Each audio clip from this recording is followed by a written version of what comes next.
Hi friends, welcome to GK సినీటెక్స్. Prabhas fans కి పండగ న్యూస్ అని చెప్పాలి. అయితే జనవరి 9వ తారీఖున ప్రభాస్ రాజాసాబ్ సినిమాతో పాటు విజయ్ దళపతి జననాయకన్ మూవీ రిలీజ్ కానుంది.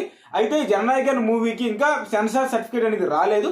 అయితే ఆ సర్టిఫికేట్ ఇప్పించాలని చెప్పి జననాయకన్ మూవీ నిర్మాతలు మద్రాస్ హైకోర్టులో కేసు వేయడం జరిగింది. ఎమర్జెన్సీ పర్పస్ కింద తీర్పు ఇవ్వాలని చెప్పి మద్రాస్ హైకోర్టు ఈ పిటిషన్ పై ఇరువైపుల వాదనలు విన్న తర్వాత ఈ రోజు ఉదయం తీర్పు వెల్లడించారు. ఏమనంటే ఆపరేషన్ సక్సెస్, పేషెంట్ డెత్ అనే విధంగా మద్రాస్ హైకోర్టు తీర్పు ఇవ్వడం జరిగింది.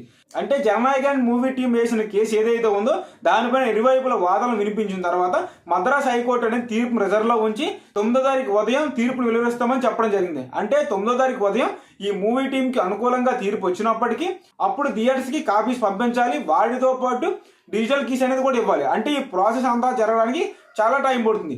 ఈ విధంగా చూసుకుంటే 9వ తారీఖు ఈ మూవీ రిలీజ్ అవడం చాలా కష్టం. సోషల్ మీడియాలో మనం చూసుకున్నా కానీ ఈ మూవీ రిలీజ్ అవడం చాలా కష్టం అని మనకు టాక్ వినిపిస్తుంది. అంటే ఈ 9వ తారీఖు ప్రభాస్ మూవీ సింగిల్ గా రాబోతుంది. అంటే అదే విధంగా తమిళ్లో కూడా, హిందీలో కూడా ఈ జననాయకన్ మూవీ ఉండబోదు.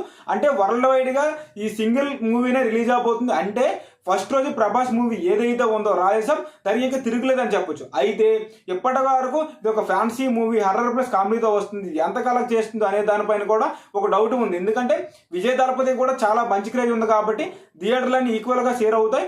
ఎంత వస్తుంది, కలెక్షన్ దెబ్బ అవుతుందేమో అనుకున్నారు. అయితే ఇప్పుడు ఒక మూవీ రావడం వల్ల ఈ మూవీకి ఇంకా తిరగలేదని చెప్పాలి. ఈ లెక్కను చూసుకుంటే సింపుల్ గా 700 కోట్లు కలెక్ట్ చేసిన చెప్పుకోవచ్చు. అయితే మీరంతా ఈ మూవీ కలెక్ట్ చేస్తుందని మీరు అనుకుంటున్నారు, దానిపైన కామెంట్ చేయండి.